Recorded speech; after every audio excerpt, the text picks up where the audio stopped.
اسکندریہ مصر کا ایک شہر ہے جو تاریخ اور ثقافت سے بھرا پڑا ہے۔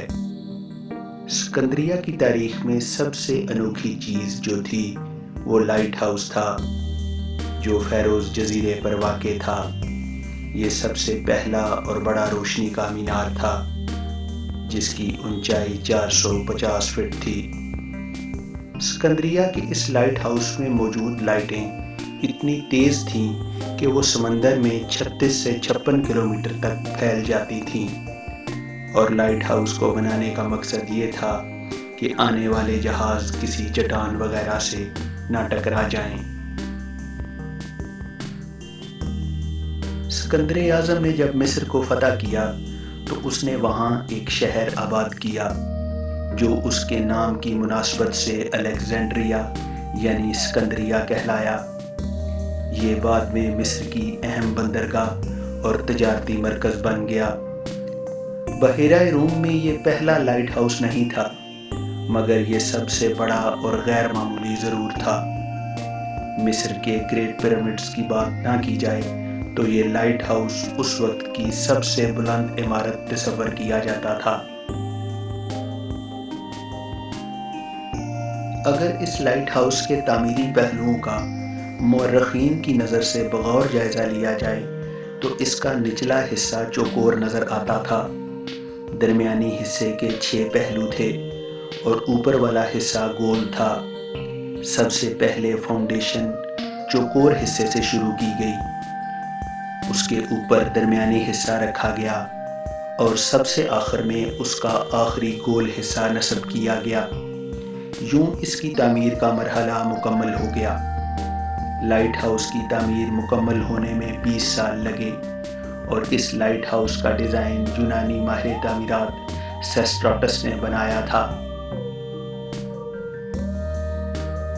لائٹ ہاؤس کے آخری سرے پر تانبے کا بنا ہوا دہکتے انگارے رکھنے کے لیے ایک بڑا طباق موجود ہوتا تھا جس کے اندر دن رات آگ جلتی رہتی تھی۔ اس چمکتے چراغ کو بحیرہ روم میں سفر کرنے والے بحری جہاز 40 کلومیٹر دور سے ہی دیکھ لیا کرتے تھے۔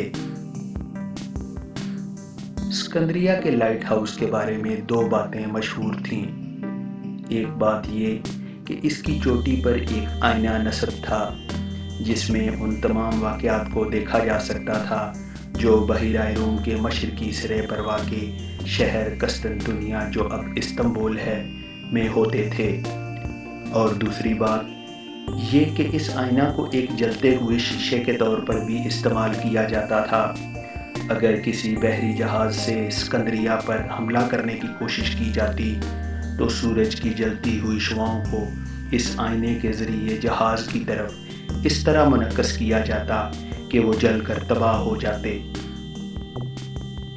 مگر اس لائٹ ہاؤس کے بارے میں ان تمام مبالغہ آرائی کے باوجود یہ لائٹ ہاؤس اس قابل ضرور تھا کہ اسے زمانہ قدیم کے عجائبات میں شمار کیا جا سکے۔ اسکندریہ کا یہ لائٹ ہاؤس تقریباً 900 سال تک بحیرہ روم میں سفر کرنے والے جہازوں کی رہنمائی کرتا رہا، اور آہستہ آہستہ زلزلے کے جھٹکوں نے اسے ریزہ ریزہ کر دیا۔ کچھ عرصہ پہلے بحیرہ روم میں اس کی کچھ باقیات ملی ہیں جنہیں فوری طور پر مصر کی حکومت کے تعاون سے محفوظ کر لیا گیا ہے۔ اس کے علاوہ اس بندرگاہ پر بھی سفید سنگ مرمر کے چند ٹکڑے پڑے ہوئے ملے ہیں اور انہیں بھی محفوظ کر لیا گیا ہے۔ اسکندریہ شہر میں پرانی طرز کے کیفے اور کچھ یورپین طرز کے پارکس بھی موجود ہیں۔